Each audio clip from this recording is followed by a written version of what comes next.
બિહારમાં ડિમોલિશન કામગીરી સામે આક્રોશ જોવા મળ્યો। સરપંચ ભીખા ગોહિલ સામે ગ્રામજનો દ્વારા મોટા આક્ષેપ કરવામાં આવ્યા છે।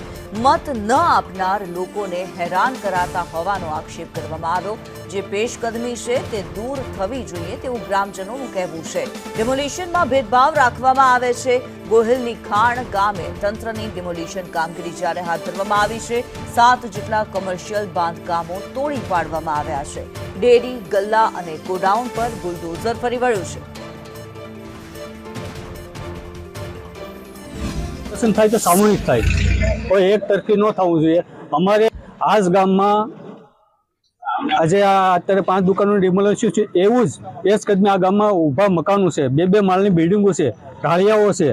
તો આ કલેક્ટર સાહેબે અને મામલતદાર સાહેબે તંત્રએ એક સાઈડ જ એક કાર્યવાહી કરી। જે મારા અંદાજ પ્રમાણે જે પ્રકાશભાઈ ડોડિયાએ અરજી આપેલ છે એમાં 13 દબાણો આપેલ છે। એનો કોઈ પણ આધાર પુરાવા નથી। કલેક્ટર સાહેબ અથવા તો તંત્ર દ્વારા છે કે અમને 2-3 નોટિસો શોર્ટ ટર્મને આપવામાં આવી છેલ્લા અઠવાડિયામાં, અને સરકારી દબાણ હતું અમે સ્વીકારેલું છે અને નોટિસો પણ સ્વીકારેલી છે, અને અમે એ બાબતમાં આ દબાણ હટાવવાની જે કાર્યક્રમ છે અને જે સાહેબ અને તંત્ર જે કામગીરી કરે છે તે પ્રશંસનીય પણ છે।